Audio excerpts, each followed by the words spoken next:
Hey guys, welcome back to my YouTube channel. In today's video, I'm going to talk about the world in 1914 and the beginning of the First World War. There are going to be five major parts of today's video. Europe still dominated the rest of the world in 1914. The political systems of these countries varied widely. Imperial expansion after 1880. Europe had divided itself into two alliance systems and causes of friction. Europe still dominated the rest of the world in 1914. By this year, Europe controlled roughly 30% of the world population, and most of the decisions that shaped the world fate were taken in European capitals. European powers also colonized territories all across the globe. Germany was the leading power in Europe, both economically and militarily.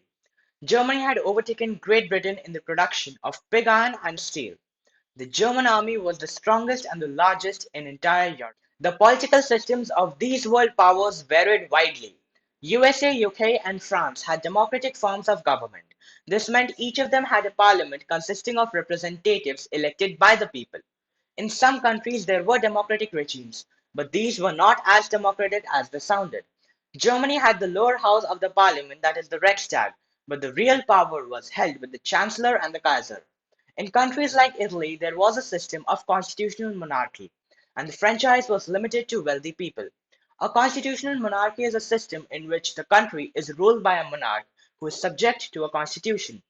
Even in Japan, there was an elected lower house, but the main power was held with the emperor and the franchise was restricted. Systems of Russia and Austria-Hungary were totally different from the Western democratic regimes in 1914. The rulers were absolutist and autocratic. This meant they could exercise unlimited centralized authority and power without having to abide by certain rules and regulations. In these countries, there were parliaments, but they had no power and their only job was to advise the emperors. Imperial expansion after 1880.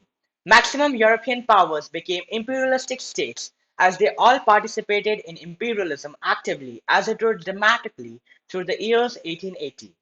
During this period, maximum land was captured in Africa, and hence this came to be known as the Scramble for Africa.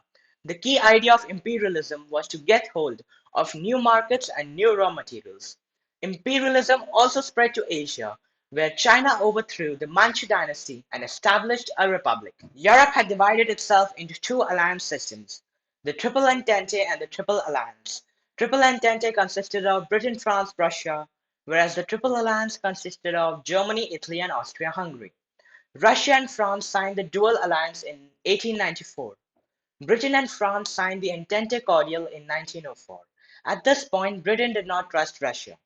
In 1907, Britain, France, and Russia signed the Triple Entente. As per the Entente, if any one of these three nations was to be attacked, the other two nations would support using military force. Germany and Austria-Hungary signed the Dual Alliance in 1879. In 1882, Italy joined Germany and Austria-Hungary to form the Triple Alliance. The alliance was mainly Germany's idea as she feared that France would attack her. But why did the situation arise? In 1871, Germany had captured Alsace-Lorraine from France and expected an attack in retaliation. Causes of friction. There was a naval rivalry between the British and the Germans. The navy laws passed by the Reichstag in 1898 and 1900 started Germany on the path of building a battle fleet against the British. The French defeat at the Franco-Prussian War 1871. France had lost Alsace-Lorraine to Germany.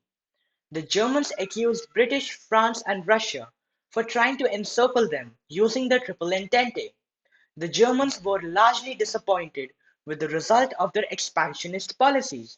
Though Germany had some colonies in Africa and the Pacific Islands, their colonial empire was very small as compared to its rival European powers. The Russians were suspicious of Austrian ambitions in the Balkans and worried about Germany's growing strength. Comparing the military, the strength of the German army was 1.9 million, whereas the Russian army stood at a small amount of 1.3 million. Even in terms of technology, the German army was far superior. Serbian nationalism. Before 1893, Serbia was ruled by King Milan I, and he was pro-Austrian. This had largely threatened the Russians, who were trying to exercise their influence over the region. Even his son, Alexander I, followed the same policy. The Serbian nationalists resented the Treaty of Berlin, signed in 1878. The Treaty of Berlin allowed the Austrians to occupy a part of Bosnia, which was supposed to be a part of Greater Serbia.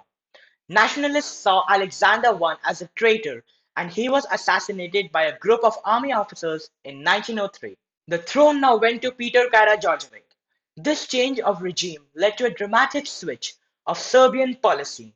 The Serbs were now pro-Russian and did not hide their ambitions to form a united Yugoslav kingdom. Formation of Yugoslavia would require acquisition of several Austrian territories. Thus Austria felt threatened. They felt the need of a preventive war to save the disintegration of the Habsburg Empire. The Austrians also resented the Russian support to Serbia. This Austrian aggression became the spark of the war in the late July 1914. If you enjoyed the video, please like the video, share it and subscribe to my channel. Do press the bell icon to receive constant notifications whenever I upload a new video. I've also linked the presentation in the description below. See you guys in the next video. Jai Hind.